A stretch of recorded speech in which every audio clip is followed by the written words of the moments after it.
माणगावतर्फे वरळी या जिल्हा परिषद मतदारसंघात हाय व्होल्टेज बघायला मिळत आहे। या जिल्हा परिषद मतदारसंघात पंचरंगी लढत होणार आहे। दोन माजी सभापती यांनी आपली ताकद पणाला लावली आहे। असं असताना दोन प्रस्थापित युती आणि आघाडीला भाजपच्या राधिका ठाकरे यांनी आव्हान उभं केलंय।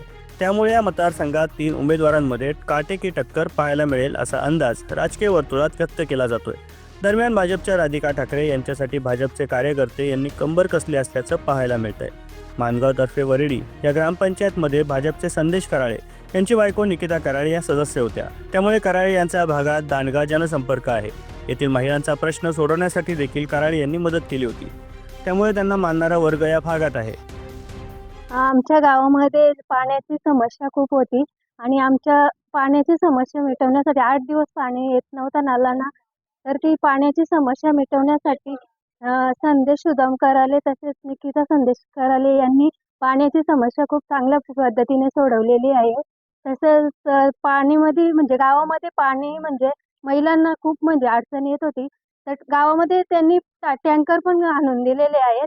खूप चांगलं समाजकार्य करत आहेत संदेश सुदाम कराले आणि निकिता संदेश कराले। तेव्हा संदेश कराळे यांनी भाजपच्या उमेदवार राधिका किशोर ठाकरे यांच्यासाठी प्रचारात सुरुवातीपासूनच सहभाग घेतला होता।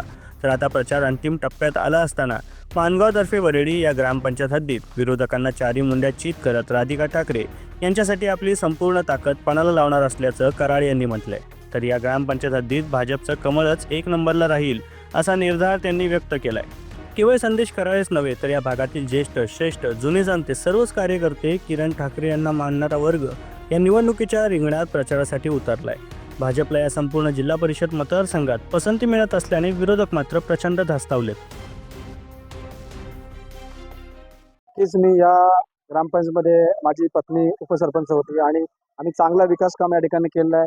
नागरिकांपर्यंत आम्ही ज्या योजना आलेल्या आहेत वरनं केंद्र सरकारच्या त्या योजना आम्ही पोहोचवलेल्या आहेत आणि या भागामध्ये माझं वर्चस्व आहे आणि या भागामध्ये माझे प्रचंड नातेवाईक असल्या कारणाने मी त्यांना हात जोडून विनंती आहे की आपल्या राधिका ताईसाठी एक मतदान करायचं आणि नवीन उमेदवाराला संधी द्यायची आणि माझी ताकद संदेश करायची ताकद या माणगाव ग्रामपंचायतमध्ये आहेच आणि ती मी दाखवून देणार आहे आणि ती प्राणाला लावणार या ठिकाणी आणि चांगल्याच मताधिक्याने या ठिकाणी राधिका ताईला चांगलं मतदान होईल असं मी